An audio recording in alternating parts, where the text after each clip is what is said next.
Okay, Unit 1, Know Thyself, Grade 12. Grammar question. Unit 1 मा हाम्रो tag question को grammar रहेको छ। म तपाईलाई आज सल्भ गरेर हेल्प गर्ने छु along with some logical ideas. Okay? Rewrite the following sentences adding appropriate tag questions. भनेको छ। नम्बर ए मा Gil does not know Anne.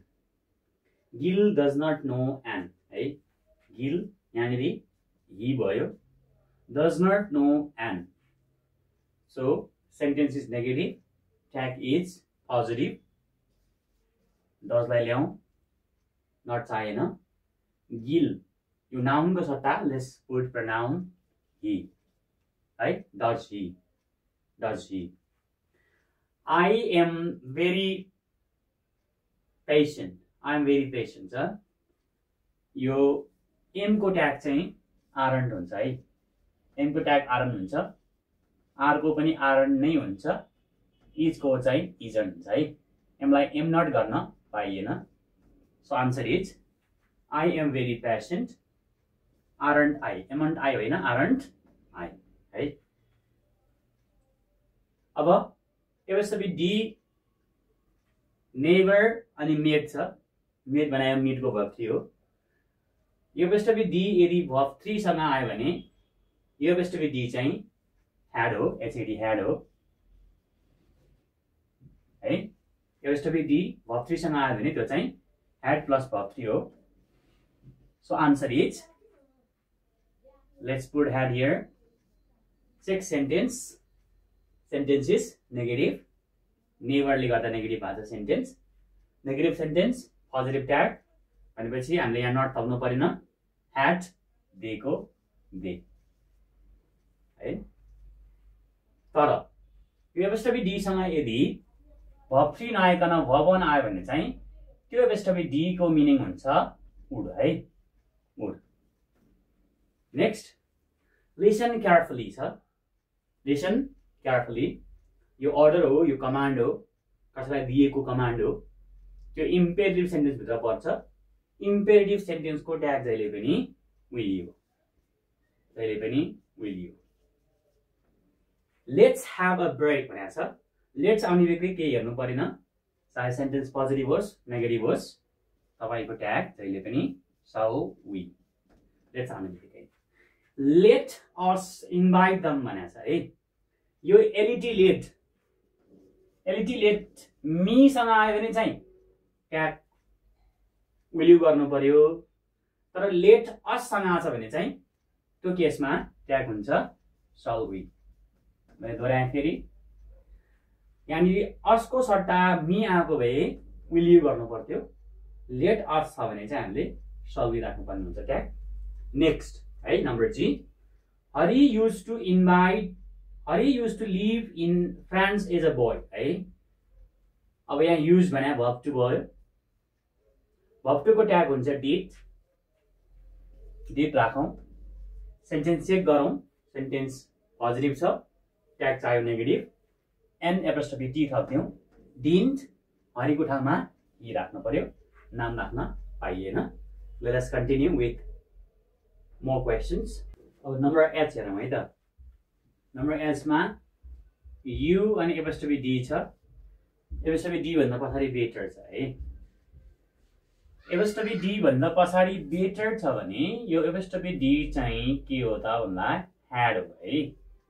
तर एपस्ट्रोफी डी भन्दा पछाडि बेटर नभइकन रादर छ भने चाहिँ त्यो केसमा त्यो एपस्ट्रोफी डी चाहिँ वुड हो है त।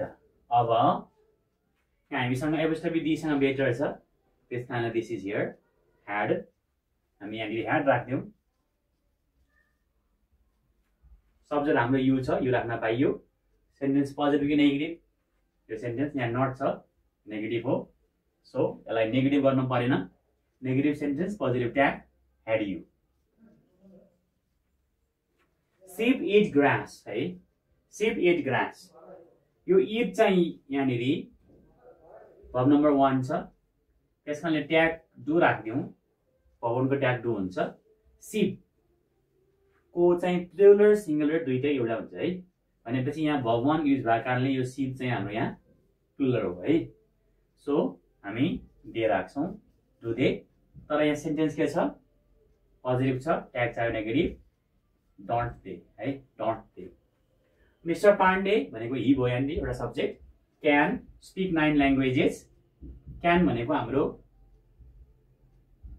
अक्सिलरी भर्ब यसै भयो मोडल भर्ब भित्र पर्छ अनि क्यान को क्यान राख्न पाइयो केही गर्नु परेन सेन्टेन्स पोजिटिभ कि नेगेटिभ चेक गर्नु पर्यो पोजिटिभ छ त्यसकारणले हामी यसलाई कान्ट गर्छौं CAN apostrophe T कान्ट अनि मिस्टर पाण्डेको सट्टा वी रिप्लेस इट विथ ही है कान्ट ही अब हेर्नुस् त एपोस्ट्रोफी एस सँग verb 3 छ यदि तपाईको एपोस्ट्रोफी एस सँग verb 3 छ भने यो एपोस्ट्रोफी एस को मिनिङ चाहिँ हैज हुन्छ है तर एपोस्ट्रोफी एस सँग verb 4 छ भने चाहिँ त्यो केसमा यो एपोस्ट्रोफी एस को मिनिङ इज हुन सक्छ वाज हुन सक्छ तर यहाँ के छ हाम्रो एपोस्ट्रोफी एस सँग verb 3 हुँदाखेरि यो हैज हो अनि यदि हैज राख्दियौ सेन्टेन्स पोजिटिभ कि नेगेटिभ चेक गर्न पर्यो सेन्टेन्स छ पोजिटिभ हाम्रो she has finish her classes भनेपछि ट्याग चाहियो नेगेटिभ हैजन्ट सी को सी राख्यौ अब नेक्स्ट सी बियरली म्यानेज भने हाम्रो verb 2 हो सिधै verb 2 को ट्याग डिड राखे भयो सेन्टेन्स पोजिटिभ कि नेगेटिभ चेक गर्न पर्यो यो बेयरली भन्ने वर्डले चाहिँ सेन्टेन्स नेगेटिभ बनाउँछ बेयरली नेभर सेल्डम हैन स्कार्सली भन्ने वर्डले चाहिँ सेन्टेन्सलाई नेगेटिभ बनाउँछ she barely manage to reach the goal sentence negative भएपछि ट्याग चाहियो पोजिटिभ अनि डिड प्रनाउन हाम्रो सी छ डिड सी है don't let him swim in the pond